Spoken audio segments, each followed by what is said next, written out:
We'll continue our study in the Westminster Larger Catechism. This is question number 19. We're still dealing with the doctrine of God, or theology proper, and we've been looking at the doctrine of creation and providence in this division of our confession. Question number 19. The Westminster Divines ask, what is God's providence toward the angels? They answered, question number 19, God by his providence permitted some of the angels, willfully and irrecoverably, to fall into sin and damnation, limiting the ordering that and all their sins to his own glory, and establish the rest in holiness and happiness, employing them all at his pleasure in the administration of his power, mercy, and justice. Now, question number 19 continues the teaching that the God who created all things continues not only to uphold all things by his own power, that is, through the power of his word, or if you will, literally his thought, which also includes, though, the creation and maintaining of the angelic host. Unlike the fall of man into sin, with the purview of redeeming a people unto himself, it is not so ordered in the eternal decree of God concerning the angelic host, that have acted in that state of rebellion against God and fallen from their first estate. The fall of mankind was of the whole human race into sin, but that is different than the fall of the angels that in rebellion sinned against God. Note Romans 5:12 makes it very clear that all mankind have fallen in and under the power and authority of sin. Therefore, just as through one man sin entered the world, and death through sin, and thus death spread to all men because all sinned. However, in the case of fallen angels, since they are not related to the human race, there is no atonement from their rebellion, from their sin before God. And it was not the whole host of the angels, but rather it was a partial of those who followed Satan in his rebellion. Hebrews chapter 2, verse 16 says, "For indeed he does not give aid to angels, but he does give aid to the seed of Abraham." As I noted, only a partial number of the angelic host had fallen into this state of sin and rebellion. We are told in Jude 6, "And the angels who did not keep their proper domain, but left their own abode, he has reserved in everlasting chains under darkness for the judgment of that great day." And in 2 Peter chapter 2 and verse 4, "For if God did not spare the angels who sinned, but cast them down to hell and delivered them into chains of darkness to be reserved for judgment." This is the difference in the providential outworking of God in his creation. Again, I remind you, angels are not eternal. They too are created beings. They were created by God just as mankind was created by God.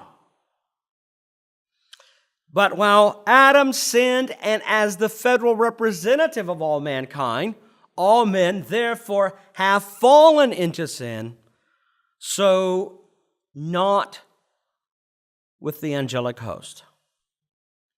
Rather, with them it is a certain number that have left their appointed abode. They left their first duty their calling in sin and rebellion. What was the purpose of that?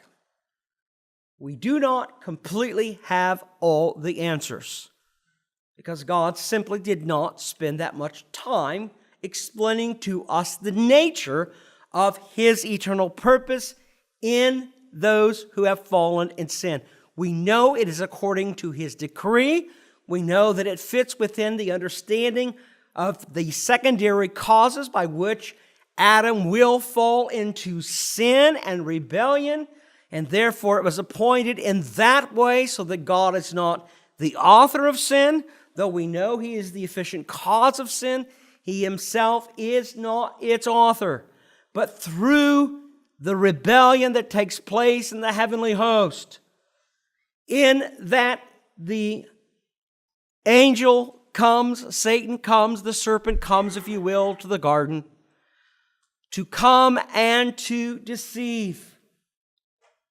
And he deceives Eve, and Eve eats, and she talks, reasons, most likely with her husband, that he should eat too. And they eat together, and he willfully eats, which is the distinction. She's deceived. He is not. But he willingly eats because his wife has given to him the fruit to eat that she claims should be desired. That is the act of rebellion and sin. That's the distinction here. Whereas all mankind plummet into sin in Adam, out of those that God hath created from beginning to the end of time, whom He hath chosen for Himself, they shall be redeemed through His Son, Jesus Christ.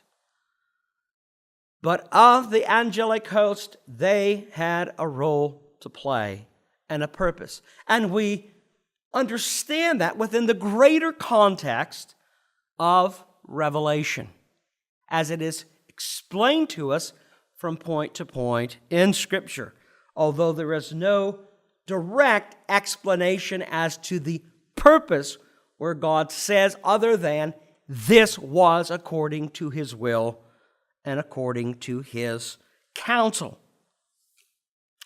Here we have the instance of God's eternal sovereign purpose. You can see that in this, it is, though told to us, that even though they are reserved unto everlasting condemnation, this is that design of God throughout history, that this should come to pass at the time of the consummation of history, when all men will be judged, all shall be confined eternally to their proper states. To which we say, we cannot but agree God does all things well, even if we don't have complete explanation of everything He hath revealed in His holy word. But by faith, through that work of His Spirit, He reveals to us enough that we know what is true, what we are to believe, and we are to accept it because it was according to His good pleasure. And it comes to pass by the sovereign counsel of His will. So may God be glorified. May we rest in the revelation of the truth that He has given to us to the extent that He has revealed it. And in that we, by faith, accept, believe, and continue in all that He has revealed and commanded to us. May God bless us as we read and study throughout the Holy Scripture these eternal truths that sometimes, matter of fact, that the Westminster Divines say, these are the things that are harder to understand, not those things of the perspicuity of Scripture that are so easy to understand. The fact that man has fallen into sin, the fact that man needs redemption, that Jesus Christ is the one He has sent to redeem, these things are plain and clear within the Scripture. But these are the other things that are weightier matters of the teaching of the Holy Scripture. So may we always yield to that which is clear and accept that which is not so clear on the very basis of what God has revealed to us.